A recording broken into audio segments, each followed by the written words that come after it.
જય શ્રી કૃષ્ણ, જય માતાજી. સ્વાગત છે આપ સૌનું આપણી ચેનલમાં. વર્ષ 2026 નો 8મો મહિનો એટલે કે ઓગસ્ટ 2026 હવે શરૂ થવા જઈ રહ્યો છે. સમય ક્યારે પસાર થઈ જાય છે તેની ખબર જ નથી પડતી, ખરું ને?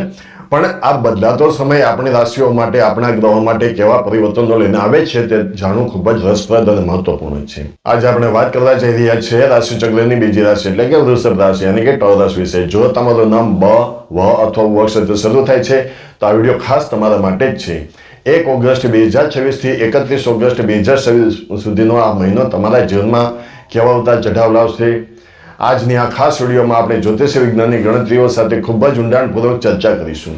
આપણે જાણીશું કે તમારી આર્થિક આવક કેવી રહેશે, તમારો વ્યવસાય કેવો ચાલશે, વિદ્યાર્થીઓ માટે આ મહિનો કેવો સાબિત થશે, સ્ત્રીઓના જીવનમાં શું બદલાવ આવશે, નિવૃત્ત વડીલોનું જીવન કેવું રહેશે અને તમારું કૌટુંબિક તથા પ્રેમ જીવન કેવું ચાલશે.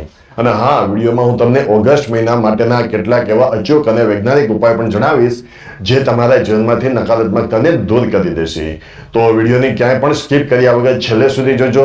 જો તમે હજુ સુધી આપણી ચેનલને સબસ્ક્રાઇબ નથી કરી તો અત્યારે જ નીચે આપેલું સબસ્ક્રાઇબ બટન દબાવી દો અને નોટિફિકેશન બેલ ઓન કરી દો, જેથી ભવિષ્યના આવા જ ઉપયોગી વિડીયો તમને મળતા રહે. દર્શક મિત્રો, કોઈ પણ રાશિનો ભવિષ્ય જાણતા પહેલા એ સમજવું જરૂરી છે કે બ્રહ્માંડમાં ગ્રહોની સ્થિતિ શું છે, કારણ કે ગ્રહોની ચાલ જ આપણા જીવનની દિશા નક્કી કરે છે. ઓગસ્ટ 2026ના મહિનામાં વૃષભ રાશિના સ્વામી એટલે કે શુક્રદેવ ખૂબ જ મજબૂત અને અનુકૂળ સ્થિતિમાં ભ્રમણ કરી રહ્યા છે, જે તમારા વ્યક્તિત્વમાં એક અનોખો આકર્ષણ અને આત્મવિશ્વાસ વધારશે. મહિનાની શરૂઆતમાં સૂર્યનારાયણ કર્ક રાશિમાં રહેશે, જે તમારા પરાક્રમ ભાવને જાગૃત કરશે. પરંતુ 16 ઓગસ્ટ 2026ના રોજ સૂર્ય પોતાનું રાશિ પરિવર્તન કરીને સિંહ રાશિમાં પ્રવેશ કરશે, જે તમારા ચોથા ભાવમાં એટલે કે સુખ સ્થાનમાં આવશે. આ સાથે જ કર્મદાતા શનિદેવ તમારા દસમ અને એકાદશ ભાવ પર પોતાની પથદર્શક દ્રષ્ટિ રાખી રહ્યા છે. રાહુ અને કેતુનું ગોચર તમારા સાહસને કસોટી પર ચડાવશે, તો દેવગુરુ બૃહસ્પતિ તમારી બુદ્ધિને તીક્ષ્ણ રાખશે. આ આખી ગ્રહ દશા તમારા જીવન પર શું અસર કરશે, ચાલો તેને હવે વિગતવાર સમજીએ. ચાલો સૌથી પહેલા એ વિષય પર વાત કરીએ જેની ચિંતા આપણે સૌને સૌથી વધુ હોય છે, એટલે કે આપણી આવક અને આર્થિક સ્થિતિ. ઓગસ્ટ 2026ના પૂર્વાર્ધમાં એટલે કે 1 થી 15 ઓગસ્ટ દરમિયાન તમારી આર્થિક સ્થિતિ ઘણી મજબૂત દેખાઈ રહી છે. જો લાંબા સમયથી તમારું ધન ક્યાં અટવાયેલું હતું, કોઈની પાસે પૈસા લેવાના બાકી હતા અને તે વ્યક્તિ વાયદા કરતો હતો, તો આ 15 દિવસમાં તે નાણાં પાછા મળવાની પ્રબળ શક્યતાઓ છે.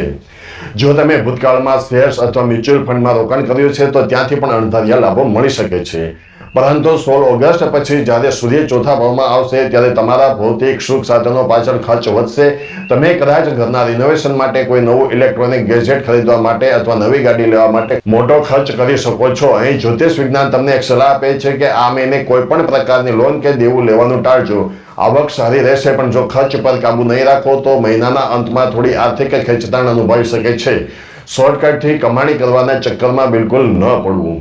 હવે મિત્રો વાત કરીએ તમારા કરિયરની એટલે કે તમારા બિઝનેસ અને નોકરીની. શનિદેવની તમારા કર્મસ્થાન પર દ્રષ્ટિ હોવાને કારણે આ મહિનો તમારી પાસે સખત મહેનત કરાવશે, પણ યાદ રાખજો આ મહિનો તો પરિણામ પણ ખૂબ જ મીઠું મળવાનું છે. સૌથી પહેલા નોકરિયાત વર્ગની વાત કરીએ તો જો તમે પ્રાઇવેટ કે સરકારી નોકરીમાં છો તો ઓફિસમાં તમારી કામગીરીની નોંધ લેવાશે. તમારા ઉપરી અધિકારીઓ એટલે કે બોસ તમારા આઈડિયાથી પ્રભાવિત થઈ શકે છે. જો તમે લાંબા સમયથી પ્રમોશન કે ટ્રાન્સફરની રાહ જોઈ રહ્યા હતા તો ઓગસ્ટના બીજા અઠવાડિયામાં તમને કોઈ સારા સમાચાર મળી શકે છે. જોકે મંગળની દ્રષ્ટિને કારણે ક્યારેક ઓફિસમાં સહકર્મચારીઓ સાથે દલીલો થઈ શકે છે, તેથી તમારી વાણી પર સંયમ રાખવો ખૂબ જ જરૂરી રહેશે. હવે વાત કરીએ વેપારી મિત્રોની. જેઓ પોતાનું બિઝનેસ ચલાવે છે તેમના માટે નવી ભાગીદારી એટલે કે પાર્ટનરશિપના યોગ બની રહ્યા છે. જો તમે તમારા વેપારને વિસ્તારવા માંગો છો અથવા કોઈ નવું સાહસ શરૂ કરવા માંગો છો તો આ મહિનો શ્રેષ્ઠ છે. ખાસ કરીને જે લોકો ઓનલાઈન બિઝનેસ, કન્સલ્ટન્સી, કપડાં અથવા કલા જગત સાથે જોડાયેલા છે તેમને માર્કેટમાં મોટો ઓર્ડર મળી શકે છે અને તમારી સાથ મજબૂત થશે. મિત્રો, જીવનમાં ગમે તેટલા પૈસા હોય પણ જો સંબંધોમાં મધુરતા ન હોય ને તો બધું જ નકામું લાગે છે. વૃષભ રાશિના જાતકો સ્વભાવે ખૂબ જ લાગણીશીલ અને વફાદાર હોય છે. આ મહિને રાશિ સ્વામી શુક્રની કૃપાથી તમારા પ્રેમ જીવનમાં ખૂબ જ સારું તાલમેલ જોવા મળશે. જો તમે સિંગલ છો અને કોઈના આવવાની રાહ જોઈ રહ્યા છો તો આ ઓગસ્ટ મહિનો તમારા જીવનમાં કોઈ રોમેન્ટિક એન્ટ્રી કરાવી શકે છે. તમારી મુલાકાત કોઈ એવી વ્યક્તિ સાથે થઈ શકે છે જે તમારી વિચારધારા સાથે મેળ ખાતી હોય. જે લોકો ઓલરેડી રિલેશનશિપમાં છે તેમના માટે આ સમય પરસ્પર વિશ્વાસ વધારવાનો છે. હા, મહિનાના મધ્યમાં નાની નાની બાબતોમાં અહમ એટલે કે ઈગો આડો આવી શકે છે. પાર્ટનર સાથે વાત કરતી વખતે તીખા શબ્દોનો ઉપયોગ ન કરવો. એકબીજાની ભાવનાઓને સમજવાનો પ્રયત્ન કરશો તો પ્રેમ વધુ ગાઢ બનશે. તો મિત્રો, ચાલો હવે વાત કરીએ તમારા ઘર પરિવાર અને ગૃહસ્થ જીવનની. ઓગસ્ટ 2026માં તમારા પરિવારનું વાતાવરણ એકંદરે સુખદ અને ઉત્સાહવર્ધક રહેશે. 16 ઓગસ્ટ પછી સૂર્યનું ભ્રમણ તમારા ચતુર્થ ભાવમાં થવાથી ઘરમાં કોઈ માંગલિક અથવા ધાર્મિક કાર્યક્રમનું આયોજન થઈ શકે છે. સત્યનારાયણની કથા, કોઈ પૂજા કે પારિવારિક ગેટ ટુગેધર થવાની પ્રબળ સંભાવના છે. ઘરમાં મહેમાનોની અવરજવર રહેશે, જેનાથી વાતાવરણ એકદમ પ્રફુલ્લિત બની જશે. પરંતુ અહીં એક બાબતનું ખાસ ધ્યાન રાખવું પડશે. સૂર્યના પ્રભાવને લીધે તમારા જીવનસાથીના સ્વાસ્થ્યમાં થોડી નરમાઈ આવી શકે છે. તેમને સિઝનલ બીમારી અથવા થાકની સમસ્યા થઈ શકે છે. તેથી તેમની કાળજી લેવી. જો પરિવારમાં કોઈ જૂનો જમીન કે મકાનોનો વિવાદ ચાલી રહ્યો હતો તો આ મહિને વડીલોની બેઠકથી તેનો સુખદ ઉકેલ આવી જશે. સંતાનો તરફથી કોઈ મોટી સિદ્ધિના સમાચાર મળતા તમારું મન હર્ષથી ભરાઈ જશે. હવે વારો આવે છે મારા વાલા વિદ્યાર્થી મિત્રોનો. તમારા માટે ઓગસ્ટ મહિનો કેવો સાબિત થશે? જ્યોતિષ વિજ્ઞાનની દ્રષ્ટિએ જોઈએ તો વિદ્યાના કારક બુધ અને ગુરુની કૃપા તમારા પંચમ ભાવ પર હોવાથી આ મહિનો તમારા માટે વરદાન સમાન બની શકે છે. જો છેલ્લા કેટલાક સમયથી તમારું મન ભણવામાંથી ભટકી રહ્યું હતું અથવા સોશિયલ મીડિયા અને મિત્રો પાછળ તમારો સમય બગડી રહ્યો હતો, તો આ મહિને તમારી એકાગ્રતા એટલે કે ફોકસ અદ્ભુત રીતે પાછું આવશે. જે વિદ્યાર્થીઓ કોમ્પિટિટિવ એક્ઝામ્સ એટલે કે સરકારી કે સ્પર્ધાત્મક પરીક્ષાઓની તૈયારી કરી રહ્યા છે, તેમને પોતાની મહેનતનું ધાર્યું પરિણામ મળી શકે છે. જો તમે ઉચ્ચ શિક્ષણ માટે વિદેશ જવા ઈચ્છો છો અને વિઝા પ્રોસેસમાં લાંબા સમયથી અડચણો આવી રહી હતી, તો આ મહિને એ નડતરો દૂર થશે અને તમારા વિદેશ જવાના રસ્તા સાફ થઈ જશે. બસ એક જ સલાહ છે, આળસને તમારા પર હાવી થવા ન દેતા અને તમારા ટાઈમ ટેબલને સખત રીતે ફોલો કરજો. હવે આગળ વધીને વાત કરીએ ઘરની લક્ષ્મી એટલે કે સ્ત્રીઓના જીવન વિશે અને આપણા આદરણીય નિવૃત્ત વડીલો વિશે. વૃષભ રાશિની મહિલાઓ માટે આ મહિનો મલ્ટીટાસ્કિંગથી ભરેલો રહેશે. તમારે ઘર અને બહાર બંને જગ્યાએ તાલમેલ મિલાવવો પડશે. જે મહિલાઓ વર્કિંગ વુમન છે, તેમને ઓફિસમાં કોઈ મોટી જવાબદારી અથવા પ્રમોશન મળી શકે છે. જો તમે કલા, ફેશન, ડિઝાઇનિંગ, બ્યુટી ઇન્ડસ્ટ્રી કે રાઇટિંગના ક્ષેત્રમાં છો, તો તમારી ક્રિએટિવિટીની ખૂબ પ્રશંસા થશે. સ્વાસ્થ્ય બાબતે થોડી સાવધાની રાખવી જરૂરી છે. ખાસ કરીને આંખોમાં બળેતા કે પીઠના દુખાવાની ફરિયાદ થઈ શકે છે. નિયમિત યોગ કરવાથી ફાયદો થશે. નિવૃત્ત વડીલો માટે જોઈએ તો જેઓ પોતાની નોકરી કે વ્યવસાયમાંથી નિવૃત્ત થઈને શાંત જીવન જીવી રહ્યા છે, તેમના માટે ઓગસ્ટ મહિનો આધ્યાત્મિક ઉર્જાથી ભરપૂર રહેશે. તમારો સમય ધાર્મિક પુસ્તકો વાંચવામાં અને પ્રભુ ભક્તિમાં વીતશે. તમે પરિવાર સાથે કોઈ લાંબી ધાર્મિક યાત્રા અથવા તીર્થ સ્થળ પર જવાનો પ્લાન પણ બનાવી શકો છો. જૂના મિત્રો સાથે મુલાકાત થવાના યોગ છે, જે તમારી જૂની યાદોને તાજી કરશે. સ્વાસ્થ્ય સારું રહેશે. બસ સવારની હળવી કસરત કે વોકિંગ ચાલુ રાખવું.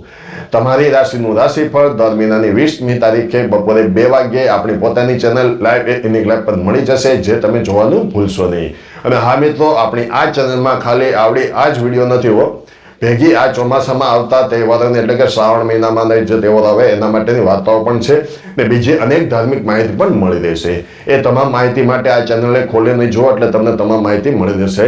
ને ચેનલને સબસ્ક્રાઈબ કરવાનું ભૂલતા નહીં. દર્શક મિત્રો, જ્યોતિષશાસ્ત્રમાં નકારાત્મક ઉર્જાને ઓછી કરવા અને શુભ અસરોને વધારવા માટે ઉપાયોનું ખૂબ જ મોટું મહત્વ છે. જો તમે ઓગસ્ટ મહિનામાં આ 3 સરળ પણ પ્રભાવશાળી ઉપાયો કરશો, તો તમારા કેટલાક કાર્યો ઝડપથી પૂરા થવા લાગશે. જેમાં સૌપ્રથમ ઉપાય જોઈએ તો આપણે તેમાં પહેલો ઉપાય છે, દર શુક્રવારે સવારે અથવા સાંજે માતા લક્ષ્મીની મૂર્તિ સામે ગાયના ઘીનો દીવો પ્રગટાવો. ત્યારબાદ કનકધારા સ્તોત્ર અથવા લક્ષ્મી ચાલીસાના પાઠ અચૂક કરો. આ ઉપાયથી તમારા ઘરમાં ક્યારેય ધનની કમી નહીં થાય.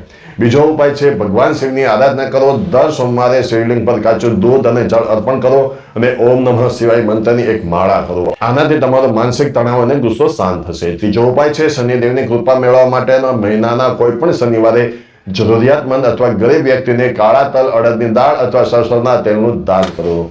તો દર્શક મિત્રો, આ હતું વૃષભ રાશિના જાતકો માટે ઓગસ્ટ 2026નું સંપૂર્ણ ભવિષ્યફળ અને તેના સચોટ ઉપાયો. ગ્રહો અને નક્ષત્રો તમારી પડખે છે. બસ જરૂર છે તમારા આત્મવિશ્વાસની અને સાચી દિશામાં મહેનત કરવાની. તમને આ વિડીયો કેવો લાગ્યો અને તમે કયા શહેરમાંથી આ વિડીયો જોઈ રહ્યા છો તે મને નીચે કોમેન્ટ કરીને ચોક્કસ જણાવજો. જો વિડીયો ગમ્યો હોય તો તેને એક લાઈક આપજો અને તમારા મિત્રો તથા પરિવારના સભ્યો સાથે શેર કરવાનું ભૂલતા નહીં. ઈશ્વર આપ સૌનું સુખ, શાંતિ અને સમૃદ્ધિ આપે તેવી પ્રાર્થના સાથે મળીએ છીએ આવતા નવા વિડીયોમાં. ત્યાં સુધી હસતા રહો, પોઝિટિવ રહો. જય શ્રી કૃષ્ણ, જય માતાજી.